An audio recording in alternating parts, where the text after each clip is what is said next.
Hello, this is Professor Chicagoalmose. Today I would like to talk about the conflict in the Middle East. I'd like to offer a real solution and a dream solution that would never work. Let me talk about the real solution.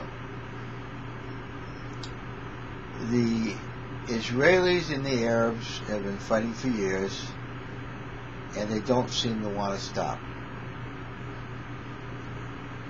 If somebody kills your brother or your daughter, you're not going to be so anxious to negotiate. You just want to kill back, probably. So that's why a negotiated settlement is so difficult, because these sides have been killing each other for many years. A lot of hatred. If you ask many Arab leaders what they want in a settlement, they might not say land. They may say the destruction of Israel. That's what they want. So it's very hard to negotiate with a group that feels that way. My intent here today is not to give you my value judgments in terms of who's right and who's wrong. I just would like to be helpful. Well, since these two sides aren't going to really have a lasting peace by just talk, it almost has to be a forced peace. Here's what that means. You basically work it out so the Arab side has their own land,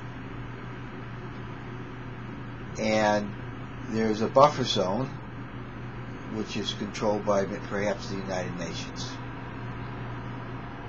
Also, in order to make peace, the Arab side needs to be developed economically.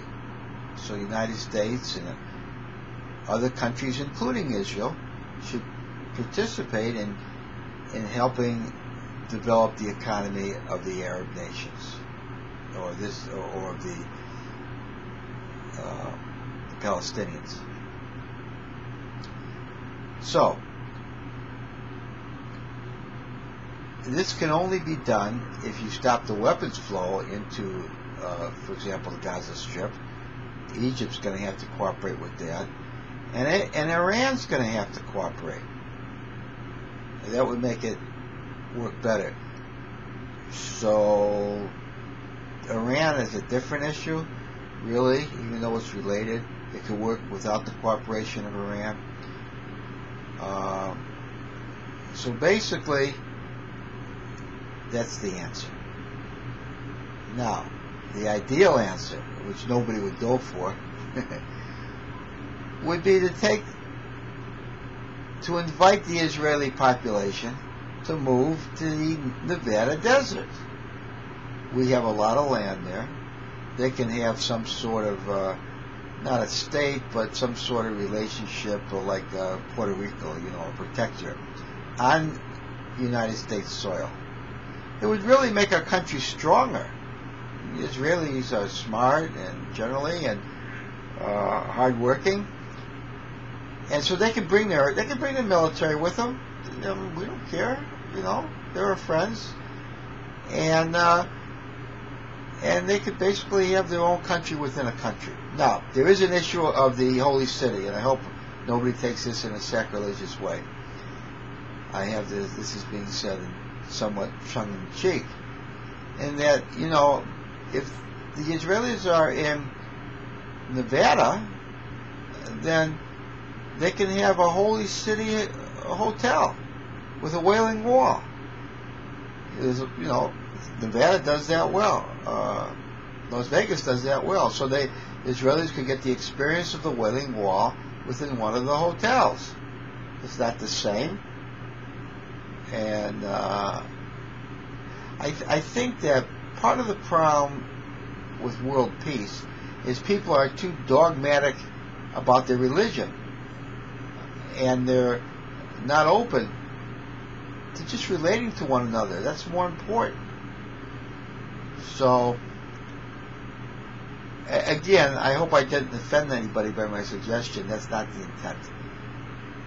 But I think that would be a great idea. Then the Palestinians would have their land, and they'd be able to flourish, and the Israelis would be safe. And that's more important than a holy city. Because you have to understand that the purpose of religion,